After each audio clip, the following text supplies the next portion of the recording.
Welcome back to Asinine Radio, a weekly podcast where we talk about music, and, well, that's pretty much it. So, let's go!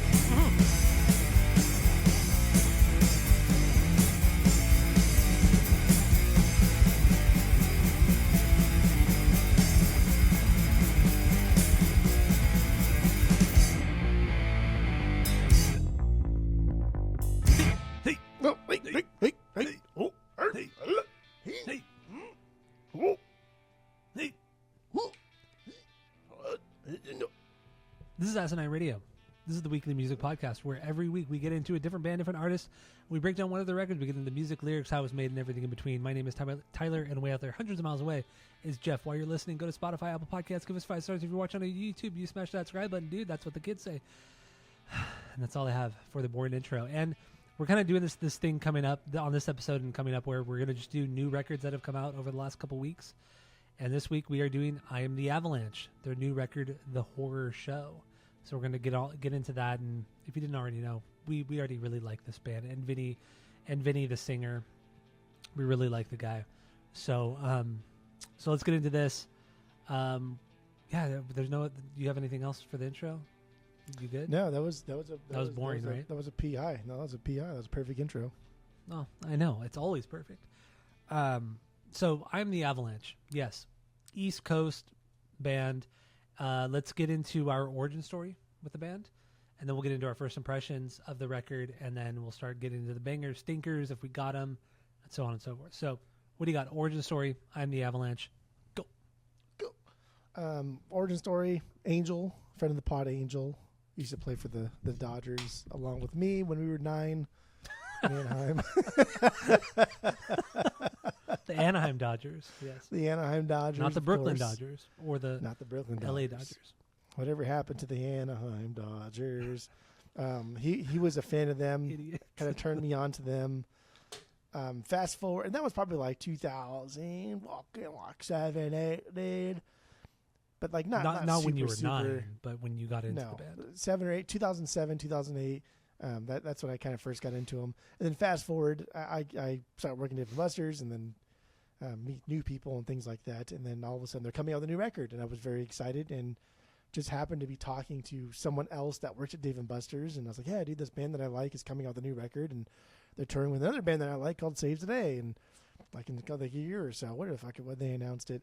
And he's like, oh, I'm the Avalanche? Like, yeah. And the other guy, I forgot fucking name, Phil or some shit like that. I was calling Phil. I don't remember. But yeah, that was kind of like, I was excited for Avalanche United, because I had not got into movie life when it came out. I had not got into self-titled I Am the Avalanche when it came out. And but always like Taking Back Sunday had mentioned like movie life, and other bands that we liked mentioned movie Brand life. new, And a lot of fucking bands mentioned like how much they liked the movie life. But it's never something I got into until Avalanche United, and that was when I was all in when that record dropped, and I saw them on that tour. 2011, and right? that was 2011. Yeah. And that was ever since then I've just been everything that's come out after that I've heard as it came out, and I was very excited, and I still to this day love him. And Vinny's become one of my favorite musicians, songwriters of all time, and like I said in the rankings, Avalanche United is a top 5. It's a desert island top 5 for me. Which is wild, but okay, I'll take it. I'll accept it. All right, hey, not everything can be corn's corn, dude. Okay. Well, I know, because that's the greatest record ever made. I know. I agree. It's the best. I know you agree, because it's the truth. All right, so my origin story with I Am the Avalanche is you. I don't think I ever listened to them until we started this podcast in 2016. And I think we might have done Avalanche United like that first year we were podcasting. I think that's when I first heard them, and I really liked Avalanche United. I really loved that record, but I never got into the movie life until recently, over the last couple years. But yeah, I'm the Avalanche. That's my origin story, is you, through the podcast over like almost 10 years ago. Never seen them live. I've wanted to see them live, especially recently, but I've never seen them live. But why are you acting all shocked at that? Come on. I've seen this band 10 times, at least 10 times. But I've never gone. Never, ever gone. They're playing out here, you know. Yeah, but they're opening up for fucking Menzingers or something, right? No, Or is that tour it's over? they're playing at the Nile. It's this weird like mini festival, and there's like Oh, it's like Set Your Goals, like Converge, like a bunch of other bands. But I Am the Avalanche is playing too, and a bunch of other bands too that we know. It's like an all day festival thing, which is kind of cool. And I'm going to go to it if for nothing else than just to watch I Am the Avalanche. But it is like $70. oof. But you do get a lot of fucking bands, and it is kind of True. cool. But like none of those bands outside of I Am the Avalanche is the thing I really want to see. But like I am going to go. I might just go by myself and get drunk and then watch I Am the Avalanche and go home. $70, dude. $70, dude. But yeah, the last few times they've toured, they've been opening for bands that I don't really care for, like the Menzingers. I don't care for that band at all. I think they're boring and generic. They really are, and they're opening for them. And it was like $50 a ticket at Glass House, which I do love the Glass House, but to watch I'm the Avalanche play for 30 minutes tops, I'm not gonna just that's just no. That's a no go for me. So anyway, yeah, I've never seen I Am the Avalanche, but I do love Avalanche United. That was my introduction to the band in 2016, 2017 maybe, and I've just kind of grown to really enjoy them and like them more and more. And I have most of their records on vinyl. So yeah, that's my origin story. First impressions on the horror show, because that's what we're doing this week. We're going to break that down. The new record that came out a couple weeks ago. First impressions. What do you got? Go. So like if I'm going to be honest, first impressions, weak. I was like, damn, dude, there's a couple standouts here, but this is weak. This is not first impressions, man. Don't hate me if anybody I love is listening. or cares to listen, because we got the Pops girls to listen. We got Jen Pop, and we've gotten Polly, and we've gotten the what's his name from Sugar Ray. He listened to our Sugar Ray episode. Yeah, dude. You know, Jeff Kresge from AFI listened to our pod. So sometimes people do listen, and just being honest, dude. Like first impression, that first listen, I was unimpressed. I thought like, damn, man, this is better than Dive for sure, because I think Dive is their worst record. Or their weakest. I shouldn't say their worst. It's their weakest record. I was not impressed with this. There were a couple standouts for sure, but I was not impressed. My first impressions, I just wasn't. But I think that's the charm of this band, because Wolverines, I felt the same way when it came out. I was like, damn, this is it, dude. Like you start off really strong and melodic and great, and it kind of just tapers off. But like now going back to Wolverines, it's a stronger record. So that's my first impression with the horror show. The horror show. Yeah, my first impression too, when I first listened to it, the weekend it came out, I'm actually driving home from your house from Arizona, driving through the fucking desert, and I threw it on, and I was disappointed. I'm like, this is it? Like, really? Like, I like Dive a lot, and I still like Dive, but yeah, just this did not hit me like well at all when I first listened to it in the car. And then I was even thinking like, maybe should we even do this record on the podcast? Like maybe I'm not gonna have a lot of positive things to say about it. But this week, listening to it over this last week, changed everything. This is my second favorite I Am the Avalanche record at this point. Like yeah. I think this record is this record is so fucking good. It is so goddamn good. I don't know what happened. Something clicked with me. I don't think it's just because we were doing it on the pod, but just really kind of sitting down with the songs with my cans on my ears, and yeah, it was fucking great, man. Just the songs are well written, the music is great, the melodies are fucking great too. Some of their best songs are on this record. It's truly fantastic. And you read about the background of it, when just like what he was going through, nothing specifically what he was going through, but how he was feeling at this time while he was writing it, gives it way more of an impact as well, which we'll get into, dude, because that's what we do here. So that's my first impressions. Didn't really like it at first, but just instantly grew on me. So there you go. Let's get into, do we have any stinkers on this record? No. Okay. Agreed. I have no stinkers. Nothing even close, but there are a couple songs that I thought were pretty duddy. I think we even mentioned like there's a couple like songs like, yeah, that's kind of dumb songs, but in like now listening to it over and over and over, I don't think there's any bad songs. There are weaker songs. Obviously, everything has to fall somewhere. Mm-hmm. But I don't think there's anything here that's even close to being a stinker. There's a lot of mid-tier songs that are like upper mid-tier, yeah. And there's a lot of bangers. But nothing like bottom mid tier. Yeah, no stinkers for me. If you take the outro and the interlude out, I mean, those aren't technically bangers. Those are just intros and an interlude, an intro and an interlude. The only song so I have 8 bangers altogether. The only song that did not make my bangers list was 555 or 555. That was the only one. Okay. It's just a slower jam. I think I understand its point in the context of the record and where it sits in the record, but I just don't care for it that much. So there you go. Good. How many bangers do you have? I have 6 true Bs. Like, these are Bs that I don't think could ever not be Bs. There are songs here that I think like they could up to a B, but just on this listen through right here, like, no. I know what I want from I Am the Avalanche. I know what I want from Vinny's songwriting. These 6 Bs will never not be Bs. So I have 6 true bangers. Okay. Let's get into your number 1 banger, your favorite song on this record. What do you got? Go. Oh, it's coming out hot, huh? Right. Horror That's Show. what we do. Yes. The Horror Show. That's my number 1 as well. So. That's obviously the best song on this record here. Mm-hmm. And then so I mean, we might as well talk about God's travel plans. Yes, the intro before this one, because that's dope, dude. It's a cool intro. It's got the choir thing going on, and it's something they've never done. They've never done. They're not a band that does intros. They don't really do intros. They do outros well. Like the last song on their records are usually pretty fucking anthemic and kind of cool. And looking back at you, Gratitude, goat tier. But they haven't really done anything like this before, and it's fucking cool, and it works, and it props up Horror Show so well. It does. You get this thing, and you're kind of like, okay, we can relax, and then it hits you with just this monster song that we haven't heard them be this aggressive since I Took a Beating. Like nothing even then, it's not like this. This is so fucking crazy. It's classic like aggro I Am the Avalanche, but it's got like that I Am the Avalanche United sound, and I like how the main instrumental beat like piles on itself, and it's backed on that drum beat, that really quick thing. Yeah, that drum beat and those fills are so good in this song.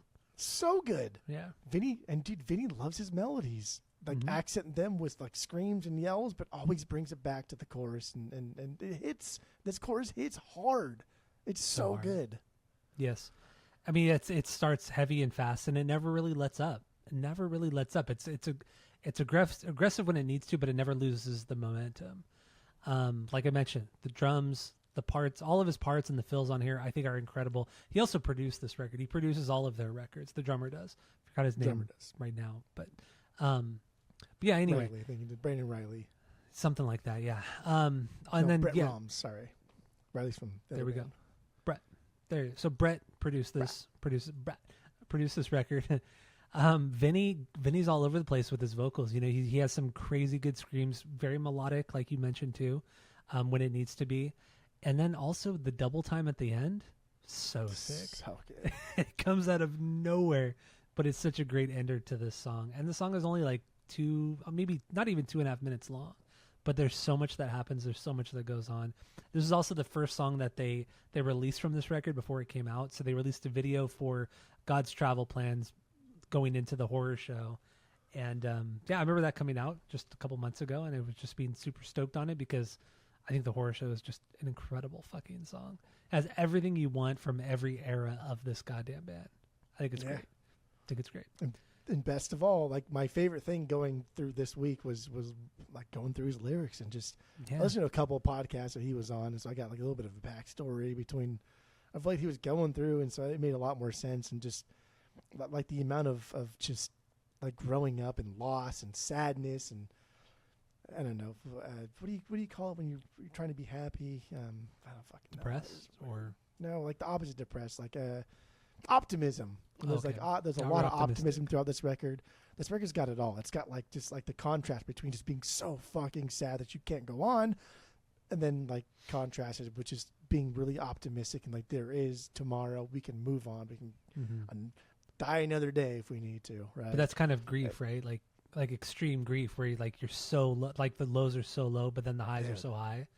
Like this dude went through it this year. No, when I say this year, not like 2026, but the year leading into this, and he lost like his best friend that he knew since he was a child. He lost his dad, And so this record is very much both of those things. And then going back to like Brooklyn Dodgers, I Am the Avalanche, Avalanche United, like that song is about his dad and just like how close they were, and now his dad's gone. And so a lot of these songs are kind of like him just like, dude, I don't know what the fuck I'm supposed to do. Yeah. And here, like literally the horror show, it's the memory, right, of every time he goes back into town, his hometown, wherever he's from, he looks at things. He's like, "Fuck, man! Like this sucks, right?" You're constantly reminded about what you don't have anymore. And dude, I'm like this little fucking that he had here. It says, we took the long way into town. I'm not freezing up. I'm just breaking down. I'm breaking down. What a fucked up welcome. Just like, dude, how bleak is that? Yeah, you know what I mean? bleak, Like you open up this record with like your most aggressive thing ever, and we're like, oh fuck yeah, dude! Like the movie Life is back. Peaced Out is here. Like it's so crazy. This is the most hardcore thing they've ever done, and it's just like Vinny at his most sad, his most bleak, his most just fucked. Like fuck the world. I'm done. Put a fork in me. Yeah, wild. Even he talked about from one interview I read of his before this came out. He talked about how he had written him and Mike Ireland, the guitar player, had written a lot of this record, but he hadn't done the lyrics. Like it wasn't that he was reluctant to do it. He just was kind of like in a writer's block. He didn't know what to do, and then he just at one point he just went to like the park near his apartment, and he just sat there and wrote some lyrics like to at least one song. And he said it just like came out of him like the kind of the I think it's the juxtaposition of like the positivity and how beautiful like life is at the park because everybody's having fun and it's such a happy thing, but then he's so depressed and down, and just that feeling and how life just goes on no matter how you feel. Life just continues like with everybody else. Everybody has their own story, their own grief, and that's exactly what this record is about. It's about grief, and everybody can relate to this in some way. Especially when you lose somebody, a death. And I didn't realize that it was his like one of his really good friends and his dad. I figured it was his dad because there's a couple songs on here where it's kind of like it kind of sounds like you're singing about your dad here, like Legends Never Die, which we'll get into. It was like a friend that he had like since he was like 10 or some shit, just just a dude that's been around forever, right? Like the guy that like maybe you don't see very often, but I don't know. It's always there. Yes. I mean, there's another song too. We'll get into it. There's a cheesy little thing I want to go in there and incorporate. That's fine. And the horror show. I mean, calling the album the horror show, having this song be called the horror show, and then the intro being God's travel plans. Like, I mean, that's just saying like this album is about death and loss and grief, and that's literally what we have on every single song. Mind you, there are some positive moments, but overall, this is a grief-stricken record. And that's what this song is, about losing someone close to you. The amount of grief he's experienced is just extreme, and he's just sensitive at this. Like he's so sensitive to anything that might be happening in his life because he's at his wit's end. So, the horror show. And like we might as well. I mean, I could go track by track. Like just track by track. I could do track by track. Yeah. With the dream here, but he's never been one to shy away from the God, the religious thing, his faith, and he's never been super clear on what his faith is, but like harkening back to like the first word, like Jesus Christ, I need you. Like he always talks about God and things like that. I think opening this up with God's travel plans, and it's like God's travel plans, right? Like what does that mean? Like God's kind of a dickhead sometimes, but like now, like you can be angry at God if you want, if you're a religious person. That a lot of Tucker Carlson has said, like, you can be angry at God. You have every fucking right to be angry at God because you don't know what's going to be his plan is for you, and it's okay to do that. It's okay to question your faith, and it's okay to do these things. And we see it like in real time, not just on this record, but like throughout I Am the Avalanche's career. But this one in particular, man, the horror show has just been like just so like gut wrenching and just sad, man. Yeah, it's really, really sad. But I'm down to run through every song. Obviously, we're not going to get like super deep into some of these because we don't want this to be a super long pod. But yeah, I'm down if you want. We already blew by two of them, so now we're in the next one. That's true. So Laughing and Bleeding is what comes up next. This is my fifth favorite song, my 5-banger, 5B. This is a mid-tempo jam, just super catchy chorus, some really good harms as well, and Brent, what the fuck? I'm sorry, I keep forgetting his name. Brent, the drummer. Brett. Yeah, he fucking brings it here. I mean, just the busy parts, the fills, I mean, it's way busier than it should be, but he's good enough to where it doesn't take away from the song, and it doesn't you don't lose you don't just focus on that. It's just a good accent or it's good songwriting. That's what it comes down to. Just good songwriting. He's a really good drummer in that he knows how to just keep you interested, right? Those like doom bum bum bum bum bum bum bum bum, like those quick little fills that are within the beat. He does a really good job at that. This is a song that I think could be a B for me eventually. I don't rank it as a B yet. Okay. Wolverine's Dive, they had a bunch of songs like this, but what I didn't like about those records is this song, but the song is better than what I don't like about those records. It's already has such a fucking cool swing to it. And I like his slower, I like Vinny's slower like vocal delivery in these kind of songs too. And it's just, it's calming, right? It is. He's kind of just, and like this is the homie song, right? He's reminiscing on friends that he has back then and how he hopes he can like stick with them through thick and thin. And this is the homie song. This is his this one's on me. This is his Casey song. Okay. I got a little bit something different lyrically on this one. What you got? So I agree with everything you said musically. I mean, the chorus hits so hard. It's not something I would normally like from this band, but I think the melody is so strong and the harms make it, honestly, because they don't do a lot of songs with big harms like this. Or it's not even big harms. These are like subtle harms, but it's different than what they normally do. He's always in the front. He's like, always just carries so much of these melodies. And with that swing beat in the chorus, it just adds this like openness that you don't normally hear with this band, because a lot of the times this band is just like a wall of guitars. Like it's just this, you're getting even like the slower jams, the quieter jams, you're just bombasted with like massive wall of guitars. But here you don't have that because Brett just keeps those drums open.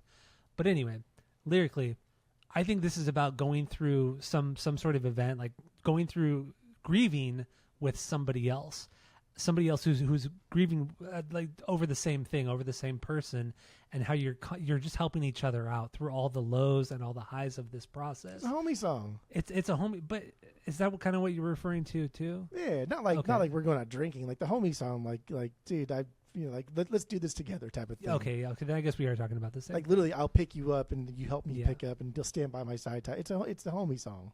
Yeah, I guess when you said it, I was thinking more of like a It's not a fun homie song. Yeah, not a fun homie song. Yeah, nah. But it's something you gotta you have somebody there to help you through all the shitty times.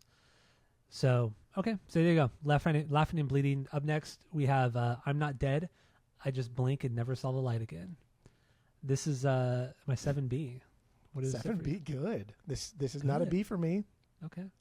This is one that could be a B. This is a record that, like, if I spent more time with, this could. I don't think it'll ever break my top 2, but this could be like a number 3. Actually, it already is a number 3 for I Am the Avalanche.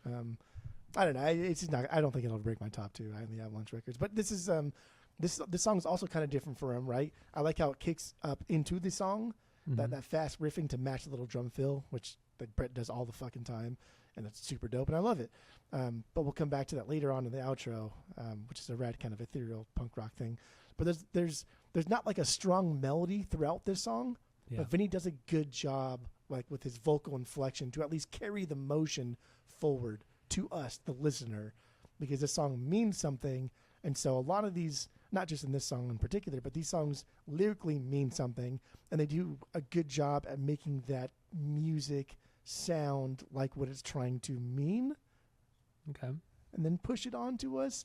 I don't know. I the song sounds like what the lyrics are pushing, essentially. Yeah, I agree with you on that. There's like this feeling of sadness and melancholy when you hear this song. Not that the song is slow or quiet per se. It's just there's something about the way he sings that makes you feel like, damn, dude, this guy's down. Like he's just not feeling well. Because when you talk to people sometimes, you just know that they're not normal. They're not acting normal. They're not themselves. And it just, it sounds like it really sounds like it the way he sings on this record or on this album specific, or this song specifically. This song. Yeah. And also another thing I didn't really realize until this record was like, sometimes they just like kind of fuck up the structure of their songs just because they can. Yeah. And like for this one, yes, you have your verses and everything and you have a couple choruses, but it's like, it's infused with these like instrumental breaks in between the verses, and then you go into this bridge, or you think it's a bridge, But no, it's just an really long outro that just chugs and gets super fucking heavy. So the song essentially builds from something very somber and very just kind of depressing to something aggressive and like I'm pissed off and all this kind of stuff. And in the end, Brett shines in this song too. I think he drives and dictates where this song is going through his drumming. So I think I don't know. I think his drumming on this record might be the best he's ever done. To be honest, like sure. the way he's Absolutely. writing with Vinny or writing with the other guys, I think he's focusing more on his songwriting and how to transition to parts. And I think his drumming is fantastic on this record. He's also writing riffs now too. Like especially on the first record and then Wolverines and Dives, he was never really writing like riffs. Like let's say riffs, like Dave Grohl writes riffs like for Nirvana, right? Like those are iconic parts. Brett's writing riffs for this song. There are parts where like, oh damn, that was a cool fucking little drum thing, and I can't wait to listen to this again. That way I can like mime it or mimic it or whatever, as we do with like the intro to fucking Teen Spirit, right? Yeah. Like he's writing riffs, and in this song in particular, especially like the last like 30 seconds of this fucking thing, dude, it's this weird, jammy, dreamy, ethereal, fucking punk rock thing, and that perfectly goes into the instrumental Osprey. Mm-hmm. I don't know, it's incredible. Well, also another thing, so lyrically, it's about being in a deep depression and just trying your hardest to see the light, to be more positive and optimistic. And I think the way the song is structured perfectly sets that up, because you have the first part of the song, which I said earlier, and you were talking about too, how it's just kind of, it's slower, it's sadder, more melancholy, and then it just kind of builds a little bit, and you're still like stuck in this depression, like you're still low, and you're just kind of going with emotions, going with the flow.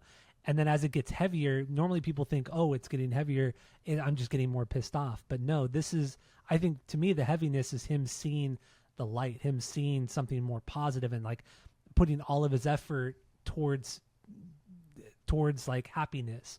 And that's where the heaviness comes in. The heaviness isn't anger, but it's happiness. Because heaviness could be heaviness could be happiness as well. It's not always associated to anger. And I feel like this song is structured in that way, and I think it's so great. And then Osprey, the next song, the interlude, is just like a synth, like dreamy kind of thing. And I love that. I think that's great to come off of the heaviness that is I'm Not Dead, and just kind of like he found some sort of not closure, but some sort of just happiness, I guess. You know, from his depression at this point. So those are my thoughts on it. I think like there's a lot of turns down on this record. Oh yeah. I think they I don't want to say ripped off, because I don't think Turnstile was the first to do it, but Turnstile is definitely hot shit right now. Mm-hmm. And I like, because like, dude, I Am the Avalanche and Vinny, and any band he's ever been, they've never done something like Osprey and the God's Travel Plans opening like that. Nothing. And for them to do it now, it's very Turnstile. But I like it. I don't care. Like, fuck off, whatever, dude. Turnstile's like, no, they're not shy to be like, yeah, like we love this band, and so we take a lot from this band. Therefore, we're going to do it like this band does it. Just they do a little bit better. And I mean, Vinny I haven't read anything where he said like, oh, I took this from Turnstile, but like to me, it's pretty fucking clear. Like Osprey, the pacing of this record, this is Turnstile, man. Like Osprey, yeah, you do, definitely track. Turnstile. Like, especially the newest record, Glow On is Never Enough. Just that is Turnstile. Especially Never Enough. Yeah. Never Enough. I agree with both of those things. We can move on to. Okay, so let's get into 555. One of the best Jimmy World songs. That is, that's a great Jimmy World song. I love 555. Dude, I fucking love that song. Idiot. Top 10 Jimmy World song right there. Don't even get me started. But 555. This is one of the songs. This is actually the only song that didn't make it as a banger. Not to say it's a bad song, but it's just, it doesn't really go anywhere for me. I just don't really. It's very moody sounding, very very moody, kind of a ballad. It's not for me. This is not a banger for me either. But I like it because already we have a different tone to this song, like comparatively to everything else that's come before. It's slower.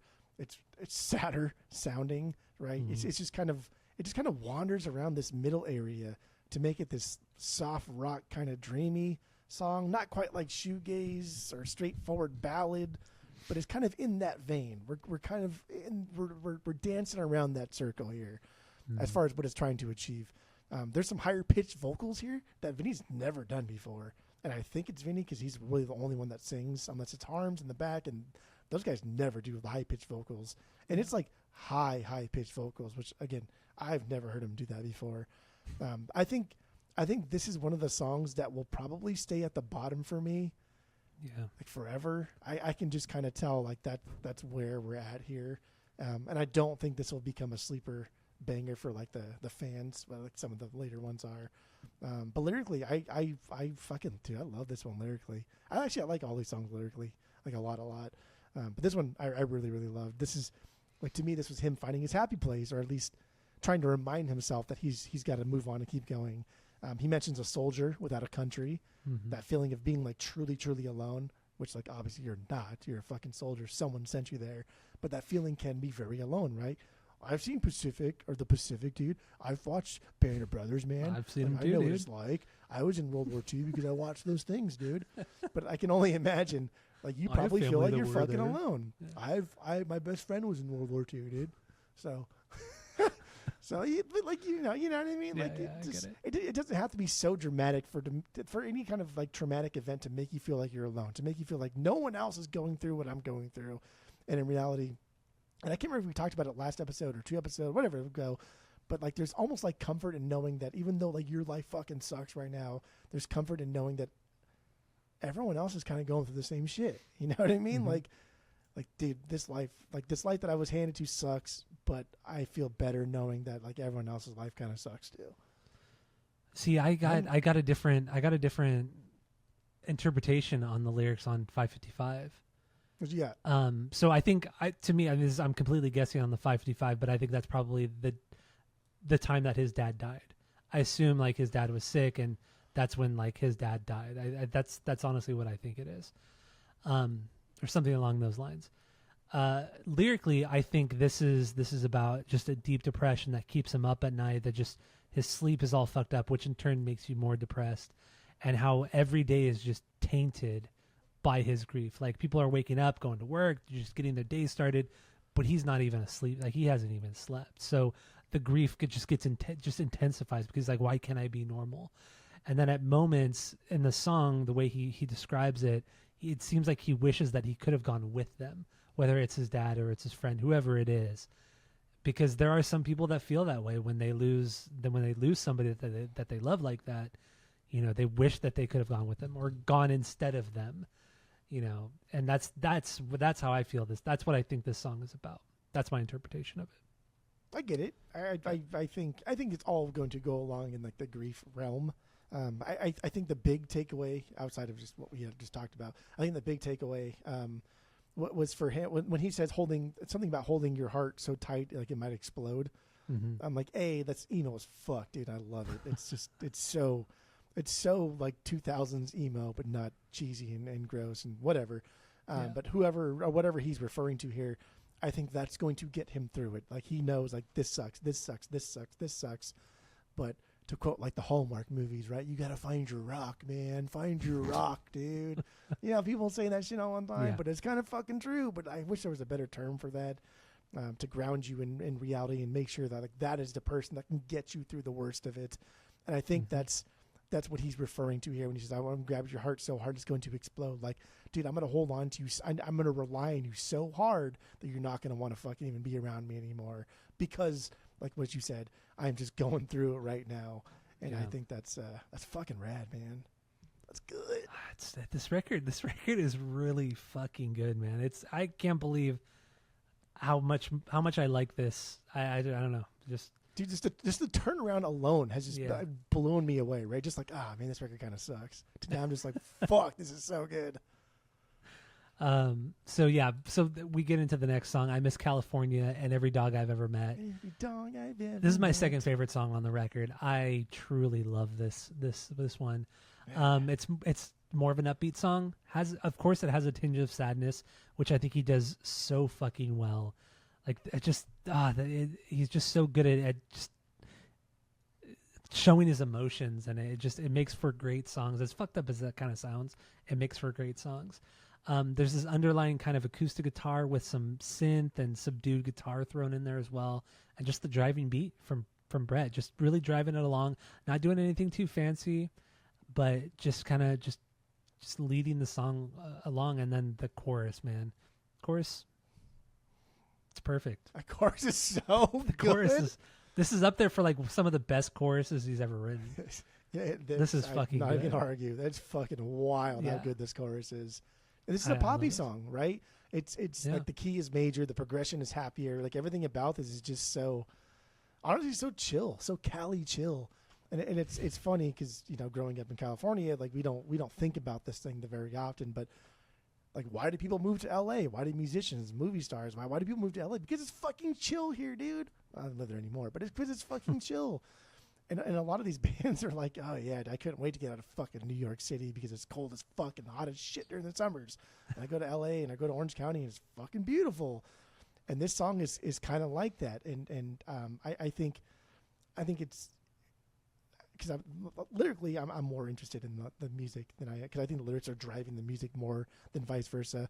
And Vinny had mentioned that too on one of the two pods that I listened to. He said that like you said, have the music done or whatever, but I want the lyrics to reflect like what I am feeling musically.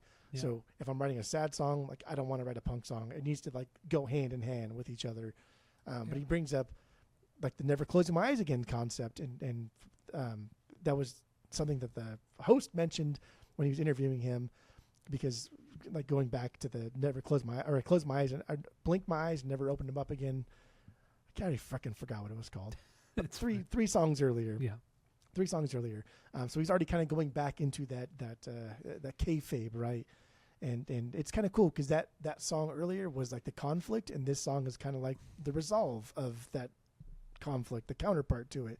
And it's cool because, like you said, he's kind of a sad dude, but he's not the sad dude where like you can't hang out with him. He's just a sad dude that like understands that life does go on. And we're adults, and we're fucking kind of getting old now. We're approaching 40 pretty fucking fast, and this guy's already well into his 40s. And so, like, life is pretty brutal for us now. Like, we're not young anymore. And him saying, dude, the line that he says, you need a picture of regret, I'm your man.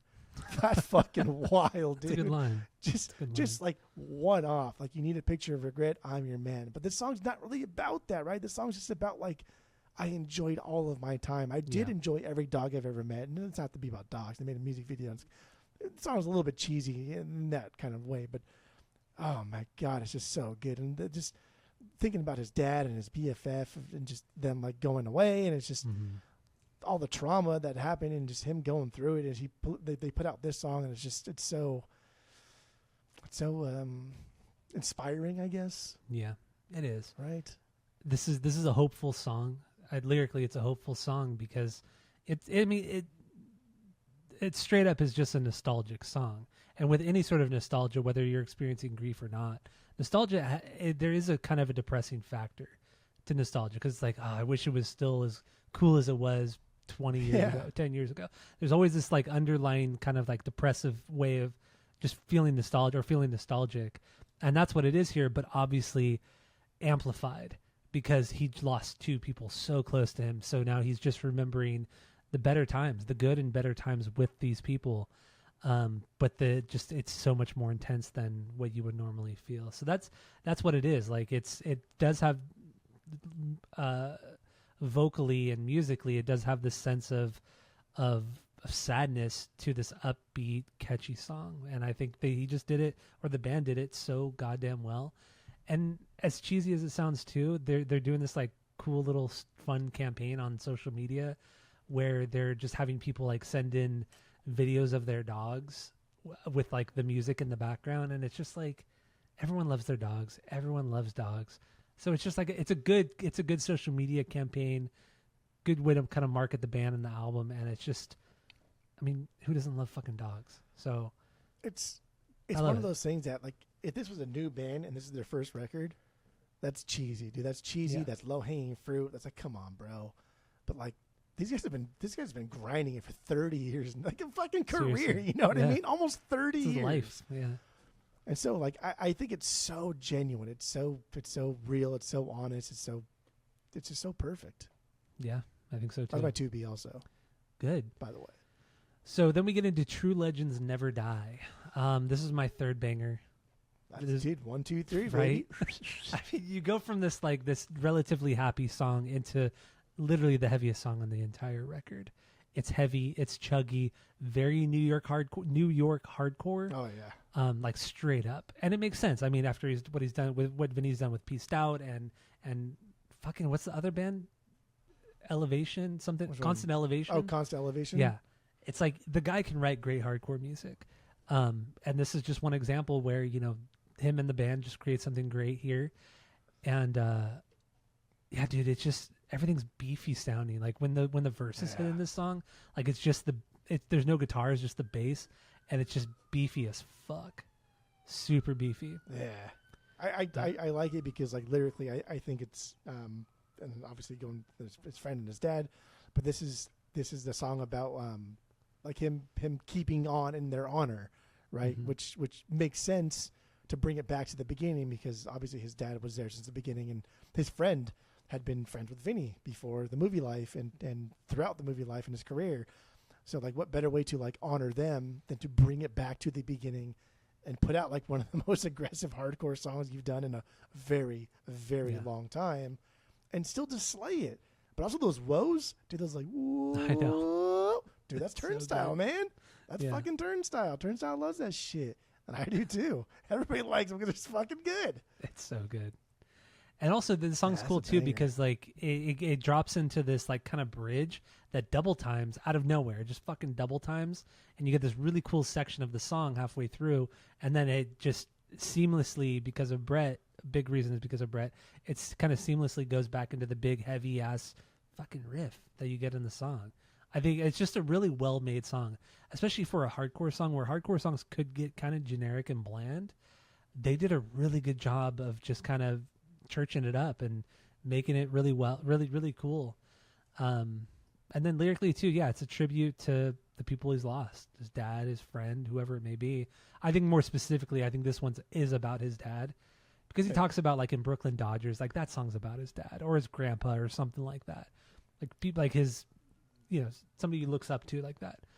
That song's about, like, Brooklyn Dodgers is about he wrote that either for his dad, with his dad, by his dad, whatever. Yeah. But that's his dad's song. And I think True Legends Never Die, right? this is The straight Sandlot up. reference. That's exactly what I thought too. Yeah, the Sandlot reference. Like heroes get remembered, but legends never die. Like that's Dude, the famous line from that movie. Which is like a defining moment for our age group, right? Give or take 5 years.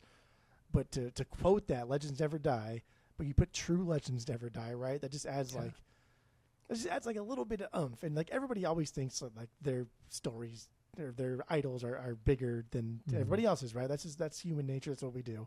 And I like that little touch, adding the true before Legends Never Die. Yeah.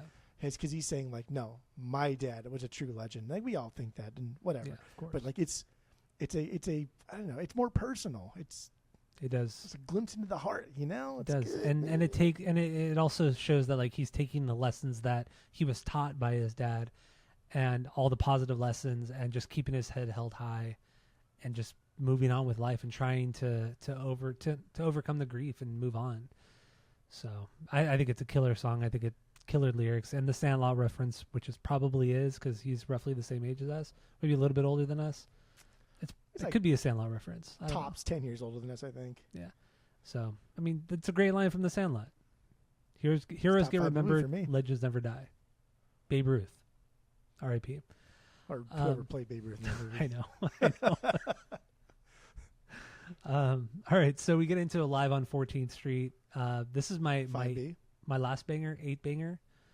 Okay. But what do you have on this one? Yeah, this is a very self-titled Avalanche sounding song. These parts reminded me of Emergency. That's why it was when you put like on your preliminary. That was an accident, by the way. Oh, was it? Yeah, really? it was. Yeah, because I was like Emergency, and then I went back and listened to Emergency off that record. Like, there's no way I thought this was a banger. Like, and then I That's why I realized thought it was weird. another song. I meant to put another song on there. Yeah, Gotcha. it was an 'Cause Emergency. I was like, there's no fucking way he thinks this deep cut. Yeah, Emergency Emergency is a banger. is definitely not a banger for me on that record, on the self-titled record. This reminds me. A lot of these parts remind me of parts from Emergency. The opening slide guitar with that. That's also Turnstile. Turnstile does that shit all the fucking time. The woes and how Vinny throws like his aggro vocals over them is just classic Avalanche. And I think this one's going to end up being a fan favorite outside of Dogs and then Horror Show. I think this one's going to end up being a fan favorite. Mark my words. Fucking okay. Hear the dogs barking? No, I don't hear them barking. Oh. Okay, so Alive on 14th Street. Yeah, I think this. There's nothing wrong with this song. There really isn't. But it has a bit of everything the band is known to do. It's kind of a faster song, big wall of guitars, driving beat, shouty vocals, solid melodies. There's nothing wrong with it, but I don't think there's enough here to really differentiate it from everything else on the record musically. It's straightforward. I'm the Avalanche, and nothing wrong with that. But that's why it's so low for me. Lyrically, I do like the lyrics a lot because a lot of bands, especially nowadays over the last like 20 years, they just don't like to talk about religion, and they don't like to talk about their own spiritual awakening and all that. And I think that's what this song is about. It's about him finding some sort of religion or having a spiritual awakening because he's been grieving for so long, and that this is what has helped him. And I think it's honest, and I think it's really cool. It's really cool. I'm not a religious person myself, but I think it's really cool when somebody does do shit like this. You know, it can help a lot of people. Like religion's not as bad as people, you know, are led to believe by the media and other people on social media. It's really not that bad. It's not like an evil thing. Like it could be a beautiful thing. And yeah, I don't know. I think people are too afraid to talk about it. But it's cool that he does here. That's what I think this song's about. I was thinking some really funny that are not appropriate jokes in my head, but I won't say them. Okay. But yeah, I agree absolutely. Like this is clearly he is talking about I'm at my lowest right now, and you helped me through. Yeah. And I think what's fucking fantastic about this, and he's not afraid to say the word God or ask God for help. He's done it throughout his entire career, but he doesn't do it here. Why? Because I think he wants us to like just figure it out, right? Like he wants us to think, hey, you helped me. Who is you? Is it a friend? Is it a girlfriend? Is it a parent? Is it a relative? Is it God? Is it just a passerby in New York City? I think he's almost like leaving this open to interpretation because he wants us to find our own way. He's almost like helping us. This is one of those records where I think he's, and also we're probably getting way too into this. I don't know if he actually wrote these to be that deep, but when we did the Bomb Pops, remember how we got so fucking into it? Yeah, we got like so into it. Polly in general, like, I know, dude. I just wrote that, and we're like, I don't know, dude. we got way deeper than they were. I think you're wrong. I think you wrote this because of this. This is one of the times where I think he's writing for the fans to tell people, like, dude, it's okay. Like, I'm going to move on. I'm gonna be okay. I found this. This is what helped me. This could be whatever you want it to be. It could be God if you want it. It could be whatever baseball. You choose to believe in. It could be video games. It could be fucking lime juice. Just name stuff on the office that I'm looking at. It could be you're just looking at desk. You know, it could be anything. Insert your thing here. But I think it's cool because you're right. He's not afraid to talk about his faith. But it's weird that he doesn't say it in this one, right? The most like faithy song that is here. Like he's, you know what I mean? Like he's talking about someone giving him light. Like, give me your grace. I'll give you my life. And that's fucking faith. He also like he mentions the light and mentions things in other songs too. You know, what was the song before Osprey? What's the Oh, I'm Not Dead. Like there are moments in that song too where he talks about, you know, something maybe a little bit supernatural, something a little bit higher. And then just the fact that the song is called Alive on 14th Street. Just using the word alive makes it seem something like a higher being. Like nobody just uses the word alive unless it, you know what I mean? Like it's not a common word to be used as a title for a song. Nobody, for sure. Like, and specifically here, there was no darkness, only light. Give me your grace. I'll give you my life. Yeah. Like, what is it? Like, what is this, Switchfoot? Like, we talking the Harvest like festival? You know what I mean? Like, no punk rock band does this if they're not playing the Harvest Festival. Yeah. And he does it, and he's not afraid to mention God, like I said. But and for it's some not a reason, bad thing. It's not a bad thing either. It's I love it. I absolutely. It's love just it. honest. Exactly. Just I want to know what you're thinking. I want to know what you feel. I don't give a fuck if I disagree with everything that you're about. I just want to know what you feel. Just tell me. Speak. I tell the kids all the time, just speak. Like, what are you thinking? Speak. So afraid of too. Yeah, they're so afraid of what to say that they don't say anything. Just speak. Like, I don't care. Speak. Okay, so Alive on 14th Street. Let's move on to Rogue Knife. We're almost done. We have 2 songs left. Rogue Knife. This is my 6B. This is my 6B. Good.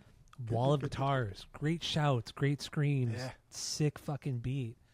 I don't know. I think it's a great song, but this is also kind of like with Alive on 14th Street, where it's kind of it's a good song, but it's kind of doing what they've already done, like what we've already heard. It has all the check mark. It checks off everything that you want from I Am the Avalanche on Rogue Knife as well. I agree.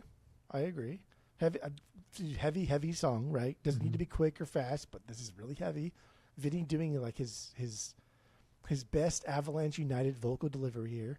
I like how the chorus is contrast to verse. Like it's not light and poppy, but it does provide a little relief from the aggressive verses. And this one more than any other song on the record grew on me a lot.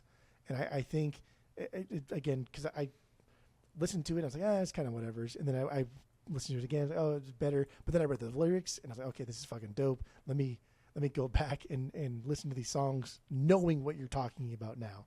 And for this one, so like lyrically, got to take a step back, decompress, understand that life is going to move on now, and you're going to get curveballs thrown at you, right? But at some point, you just got to like just chill. And I think like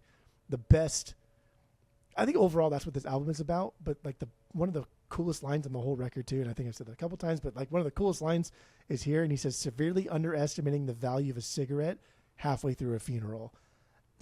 And I think that like perfectly sums up this entire record. Yeah. Like, just so fucking cool. Like, I don't even smoke. I never have. I pretended to smoke a couple times, but I never smoked cigarettes.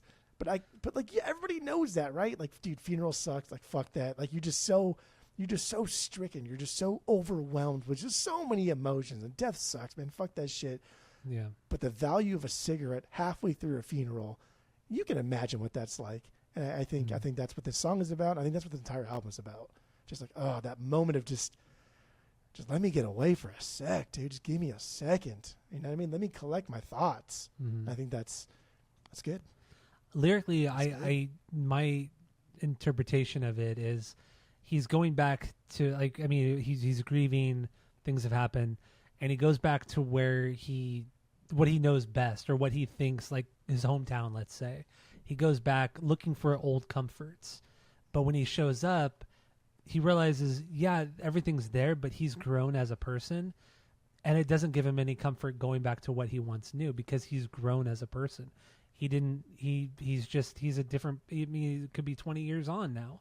And he's thinking like, I can go back to my old room. I can go back to my old, spots where I used to hang out and feel the same way to make myself feel better. But then you do, and you feel nothing because you've changed as a person over the years. And that's normal. I mean, that's good. That's a good thing. You should change. You shouldn't be stuck in one spot.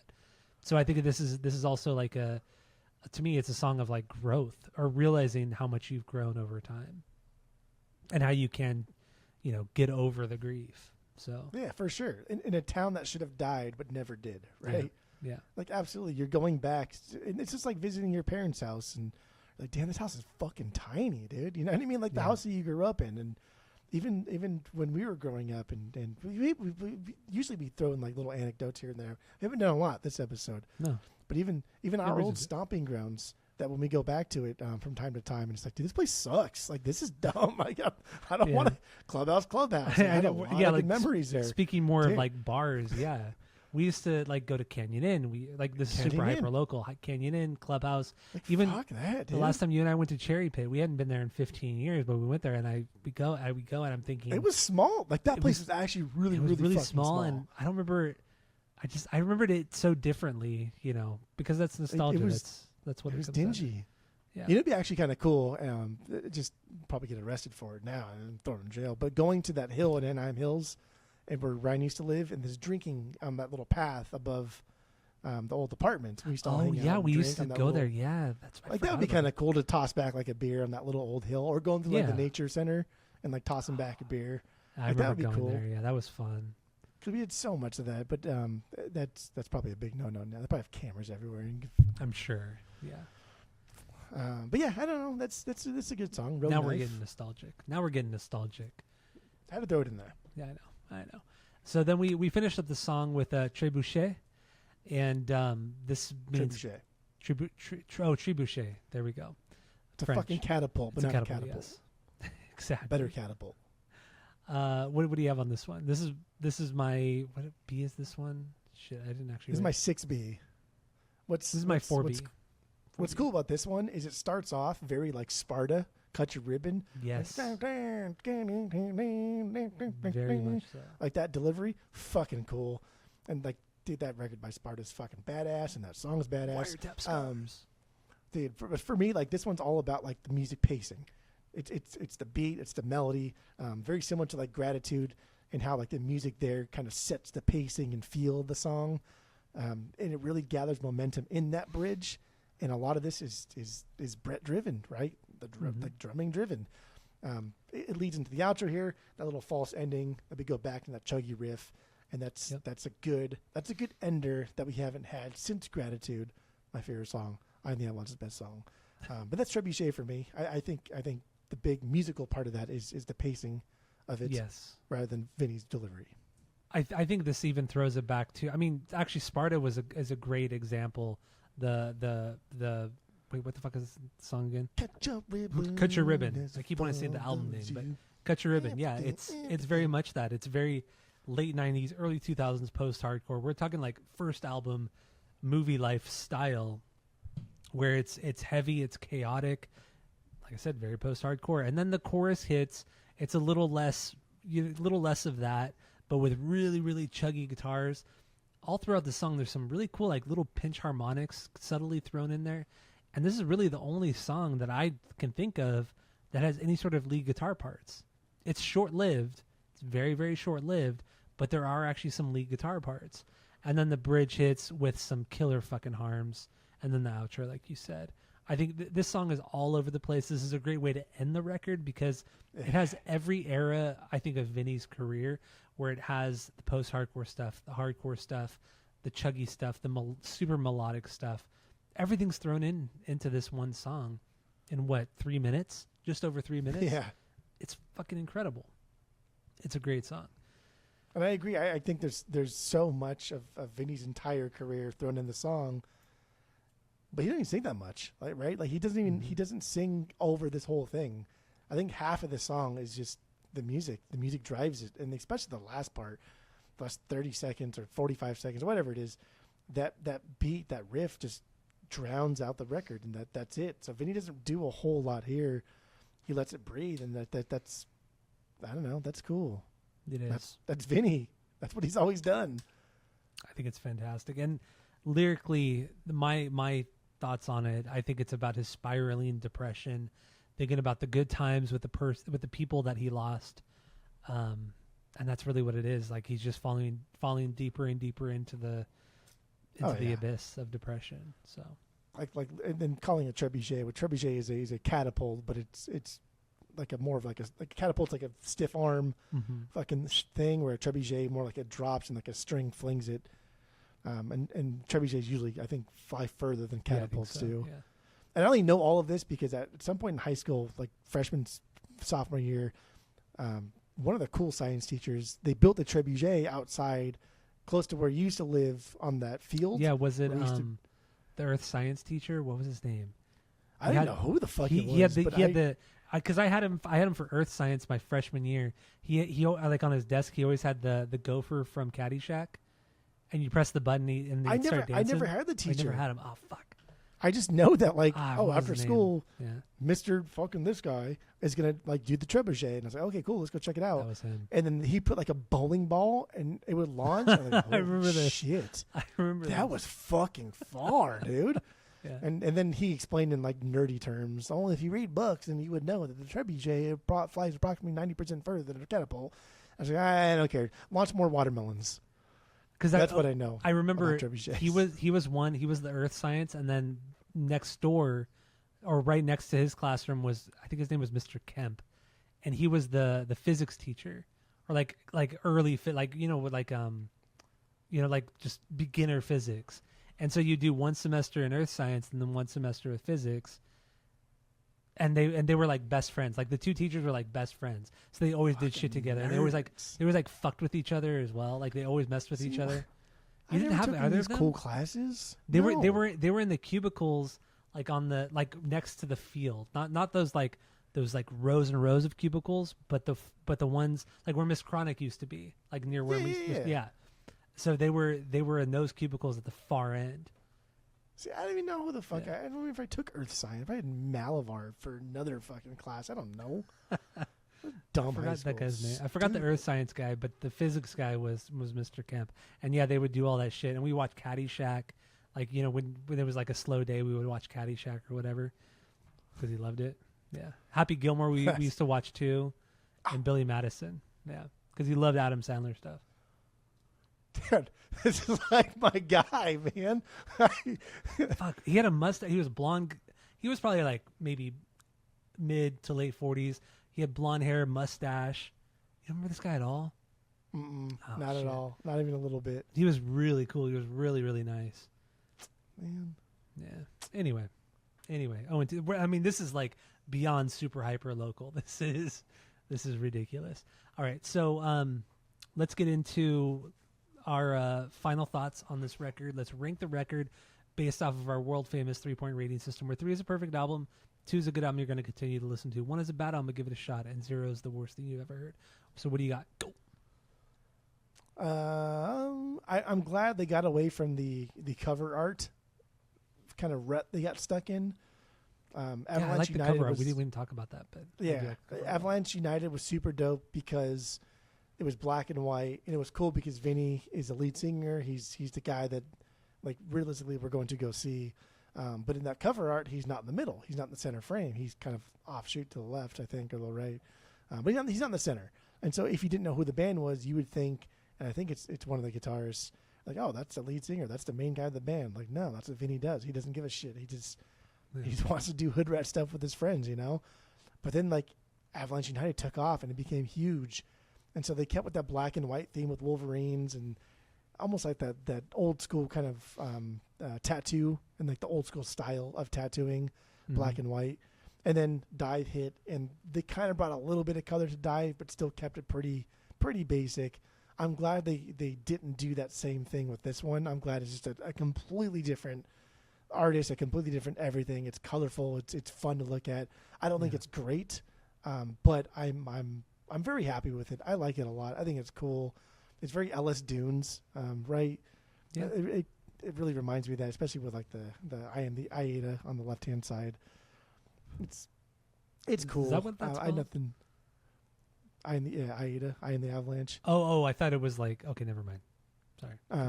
So I'm happy with it. Everything else, I'm really pleased. I think this will grow on me. I think this just off the cuff, I think it's a 2.5. This is a 2.5 without even bat an eye. I think this could only go up. I don't think it'll ever go down.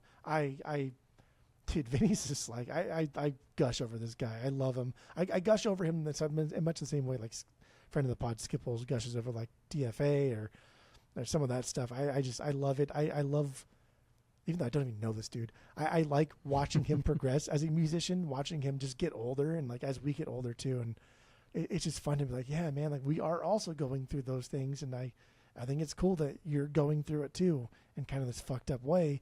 But you have to go through it, right? Like, yeah, it's just the way it is. Like, people are going to die in your life, man, and that sucks. But that is fucking life. C'est la vie. Such is life. We have to go on. We have to move on. And this is kind of like that record where it's like, dude, we got to move on. We got to keep going. And I like it. 2.5, fucking without even batting an eye. Good. Yeah, this record, I think this is lyrically, I think this is the best thing he's done. I mean, unfortunately, it happened under very unfortunate and sad circumstances. But I think lyrically, this is the most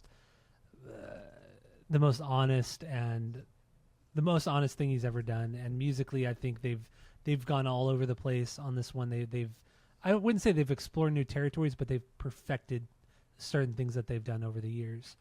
I think it's truly fantastic. Every song pretty much stands on its own, and yeah, this one is something special. It really, really is. It's something special in every way. I can't wait to get the vinyl. It's been delayed from us. We did order this like a month ago, 2 months ago. Equal Visions, the fuck. Yeah, bruh. so it's delayed until I think the end of May, which is unfortunate. But we still got it on order, and we still love this record. So I can't wait to actually get it on vinyl, get a physical copy of it. But in the end, I'll give this a 2.5 as well out of 3, because it's not perfect. Because it's not Korn, it's Korn, but Or Louder Now by Taking Back Sunday. that is an incredible record. But it's a perfect record according to you. It is a perfect record. But I do really love the horror show. I think this is. I agree with you. I don't think this will ever go down in my I Am the Avalanche rankings. I don't think it'll ever surpass Avalanche United. I really don't. But it'll never go. Can't. It'll never drop from my number 2 spot, because there's too much going on here. This is the most. Yeah, there's just too much going on. So anyway, Okay. that being said. Good.